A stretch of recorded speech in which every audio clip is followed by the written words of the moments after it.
soft, weak, childish. This book is an example of why Christians should avoid the temptation to Judaize their personal theological interpretations, where the understanding of God remains stuck in a pre-Christian or even pre-Messianic perspective. Here is my review of God's Monsters by Esther J. Hamori, from my perspective as a Catholic and a Christian. Unlike the last book we reviewed on this channel, this one was clearly intended to be sharp-tongued and fun, not taking itself too seriously.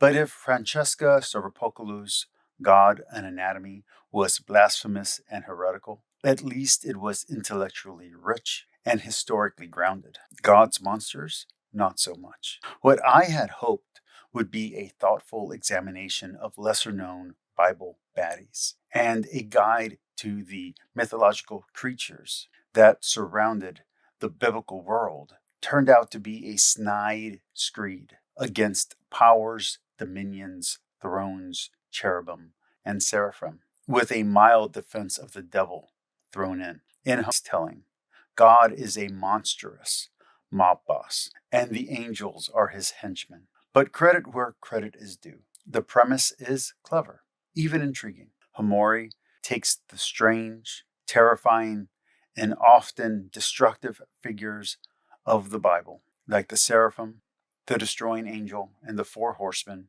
and recasts them as monsters. Her thesis? That these figures, airbrushed by pop culture into soft baby cherubs and beautiful feminine angels, were originally God's instruments of divine wrath, jealousy, and vengeance. And, she argues, their actions in the Bible reveal something about God's own monstrosity. This book aims to be bold, witty, and hilarious. Part theological, counter-apologetic to a traditional Christian view of biblical violence, part monster manual, part irreverent commentary for pop culture savvy skeptics, or progressive anti-theist. But even that description might be too generous. This is a book for casual readers and passers-by, not for those with reverence for the wisdom the Bible contains or bestows. Hamori does not seem to write for believing Christians or Jews,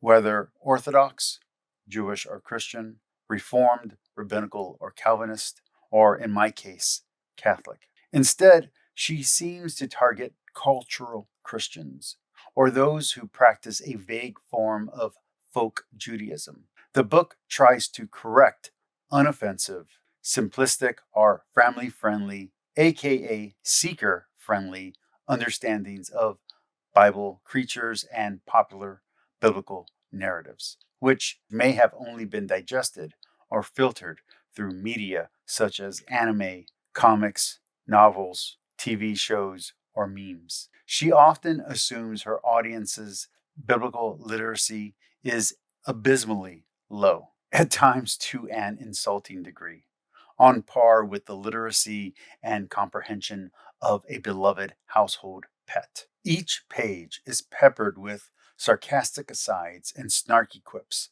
that read more like Tumblr posts or blue sky tweets than serious commentary. What I wanted from this book was a popular level academic work on ancient Near East mythology and the creatures of Jewish and Canaanite folklore, which are unfamiliar to American audiences, like how Lost Girl introduced people to the Baba Yaga. Instead, I got a how-to YouTube atheist bargain bin guide, on par with those green witch books you find on a Barnes & Noble display table. That being said, not everything presented in this book is fluff. Hamori does offer a few important reminders. For instance, that biblical texts are ancient, layered, and often terrifying. That cherubim resemble hybrid guardian beasts closer to Egyptian sphinxes than fat babies.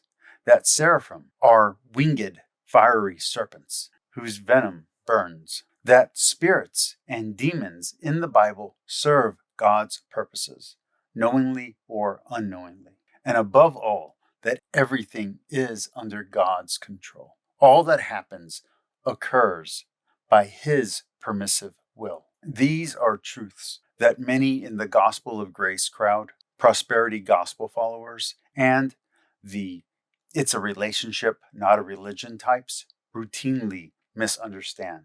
To those of us who have studied scripture at any level of academic rigor or theological depth, these ideas are not shocking.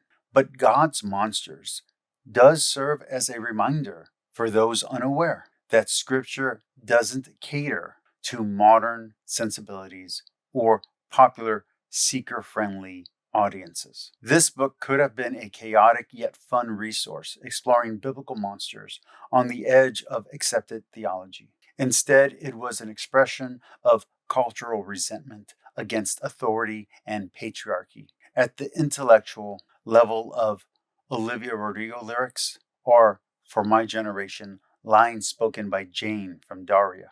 Hamori's irreverence isn't just stylistic, though. It's personal. There's a bitterness under her humor. Her labeling of the Bible's creatures as monsters seems less about seeking truth and more about mockery and revenge.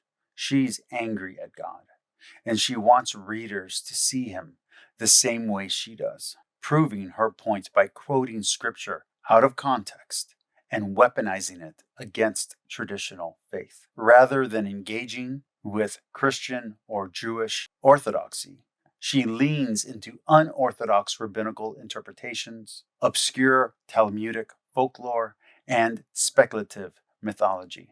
This might be fine for an office hour chat between a professor and a favorite student when no one else shows up for tutoring. But in this book, it's rarely balanced with serious theological engagement. Worse, her framing of the Bible against God is personal, rooted in disillusionment and tragedy. In her case, the death of her brother. But this is not an unfamiliar trope or response for those of us who engage in the world of apologetics, where some single, sometimes minor, no less impactful tragedy, and to be blunt, usually a naturally expected loss, such as the death of a grandparent, sets someone sheltered on the path of resentment and atheism. She seems to have learned painfully that the Bible isn't all gentle and kind, that God isn't a wish-granting genie or a non-judgmental cosmic grandfather. Instead, Scripture reveals that God is the Alpha and the Omega, the Creator and the Destroyer. Those of us who already understand this will find Hamori's tone immature and her conclusions shallow. Could this have been a better book? Absolutely. There is a broken mirror version of God's monsters contained in the book itself, a better version, one less snarky and more focused on the mythological. If Hamori had dropped the pop culture commentary, the judgmental quips, the Tumblr style sarcasm, and the need for provocation, but instead presented her material with sober scholarship and intellectual charity, this might have been a recommendable work. She has the academic credentials and the premise, just not the delivery. As it stands, this is pop atheism for beginners, chasing shock value instead of pursuing insight. So, where does God's monsters land? If you're looking for a snarky romp through biblical weirdness with mythological remixing, this might be your thing. But if you're Catholic, Orthodox, or Reformed, and especially if you've read the Bible cover to cover and you still hold it to be divinely inspired, you'll likely find this book dismissive, flippant, irreverent, and at times spiteful. In the end, God's monsters chooses spectacle over substance, monsters over meaning, and sarcasm over reverence. A missed opportunity. Just another pop theology book where believing in God and having faith or piety is the punchline. An aside before I give my rating. This book makes its author seem naive, sheltered, and privileged. That doesn't mean that she is, but her writing in this book makes it seem that way. Truth be told, the world is a violent and unfair place. The Bible is, in many ways, a reflection of that, for it is a record of people trying to understand, endure, and make use of it. As I said in my Why God is True video, when I was a child, I saw much of my family die from diabetes and from cancer, and sometimes just plain old tragedy, well before I was 18, including my mother and my sister. The world is both cruel and kind. Babies get cancer, mothers die, people kill. I've personally experienced violence as it has been perpetrated toward me, and I have dished out my fair share in return. We are all complex beings, capable of immense good and terrible evil. To deny this is not only naive, it's dangerous. The author of this book seems yet to have confronted her own shadow self. Now, I don't know if that's actually true of her, but what I do know is that I have confronted my own shadow, and I have looked into the abyss of humanity. And after doing so, the Bible remains the most truthful and accurate account of the human condition I have ever read, and I have read many cultures' holy books. If you've read this book, I'd love to hear your take on it in the comments below. Subscribe for more reviews, theological commentary, and book breakdowns. Please share this vid to help my channel grow. Thank you and good night.